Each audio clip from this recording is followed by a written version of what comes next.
वैसे ही है कि मज़ाहिया मैं लिखना नहीं चाहता, लेकिन जब भी कोई मुश्किल पड़ती है तो साथ ही मैं उस, पता नहीं क्या वजह, एक दिन मैं गाड़ी में जा रहा था तो कोई ज़हन में शेर आ गया तो मैंने लिखना शुरू किया, तो गलती हो गई, मुझे पता नहीं चला मेरे साथ मोटरसाइकिल पे पुलिस वाला मुझे देख रहा था। उसने आगे जाके मुझे रोक लिया, मैं डर गया, मैंने कहा ये क्या हो गया भाई। तो लेकिन खुशकिस्मती से शायद वो मुझे जानता था या क्या, बहरहाल मैं हैरान हुआ कि उसने मुझसे ऑटोग्राफ मांगा। तो जब वो चला गया तो फिर मैंने ये कथा लिखा उसके जाने के फ़ौरन बाद कि ऑटोग्राफ मांग के मुझसे अदब के साथ वो संतरी अजीब था, हैरान कर गया। मैं खुश हुआ कि ये भी मेरा फ़ैन है कोई, कमबख्त मेरी कार का चालान कर गया।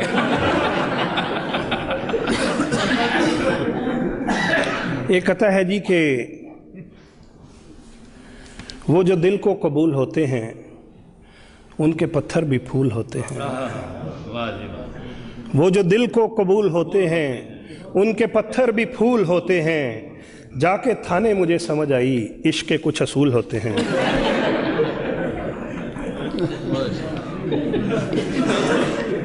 एक कथा है, सिर्फ मर्द हजरात के लिए है, मेरी बहनों से दरख्वास्त है कि वो ना सुने। ये सिर्फ मर्द हजरात के लिए है कि आप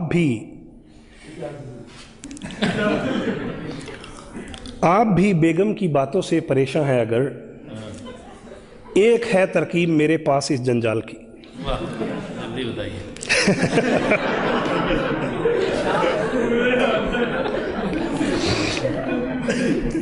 आप भी बेगम की बातों से परेशान हैं अगर, एक है तरकीब मेरे पास इस जंजाल की। आज जाके आप भी बेगम से बस इतना कहें, आप जब खामोश हों लगती हैं 16 साल की।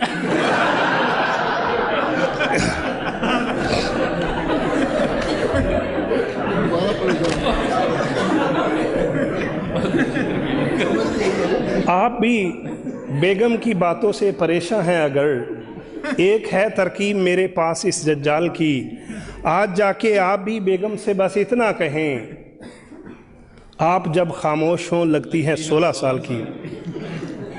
लेकिन ये नुस्खा आपने अपने रिस्क पे आजमाना है, क्योंकि एक दफ़ा एक साहब मेरे पास आए, कहते मैंने वो नुस्खा आजमाया है, मुझे तो उल्टा पड़ गया है। मैंने कहा वो क्यों? कहते मैंने जाके बेगम को कहा कि आप 16 साल की लग रही हैं। कहते मेरी बेगम ने कहा कि आपकी पहले आंखें ख़राब थी, अब दिमाग भी ख़राब हो गया।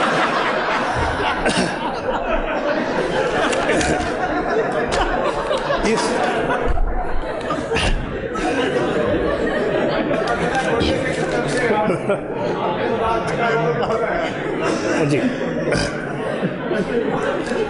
इसलिए कंपनी की कोई गारंटी नहीं है।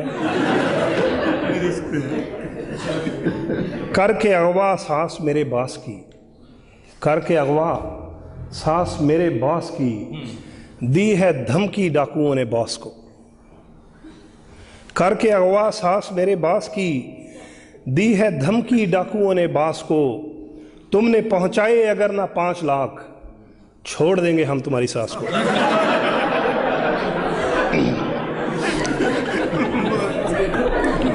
छोड़ देंगे हम तुम्हारी सास। करके अगवा सांस मेरे बास की, दी है धमकी डाकुओं ने बास को। तुमने पहुंचाए अगर ना 5 लाख, छोड़ देंगे हम तुम्हारी सास को। बाज़ ख़वातीन बहुत नेक दिल होती हैं, साफ़ गो होती हैं, साफ साफ बात करती हैं। ऐसी ही खातून का एक जिक्र है कि जज ने पूछा गुस्से में एक औरत से, जज ने पूछा गुस्से में एक औरत से, आपने शोहर को हांडी क्यों मारी थी? जज ने पूछा गुस्से में एक औरत से, आपने शोहर को हांडी क्यों मारी थी? इस पे वो मासूम सी औरत यूं बोली, देग उठानी चाहिए थी, वो भारी थी।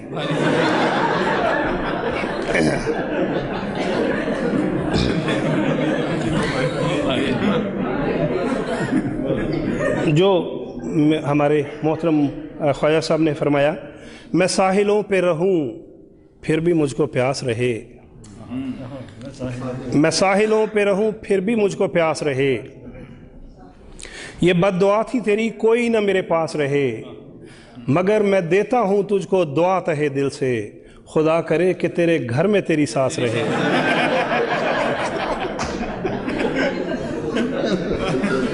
मैंने जब ये कथा लिखा तो मेरी बाज़ बहनों ने मुझे पकड़ लिया। उन्होंने कहा कि आपने सास के ख़िलाफ़ लिखा है, अब आपकी जान सिर्फ इसलिए छूट सकती है कि आप सास के हक़ में लिखें।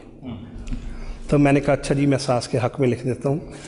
अगली दफ़ा एक जगह बहुत बड़ी गैदरिंग थी, वहाँ पे मैंने ये शेर लिखा कि फ़कत एक शेर था मैंने सुनाया सास के बारे, फ़कत एक शेर था मैंने सुनाया सास के बारे, गलत फहमी हुई ऐसी कि अब मेरी क्लासें हों।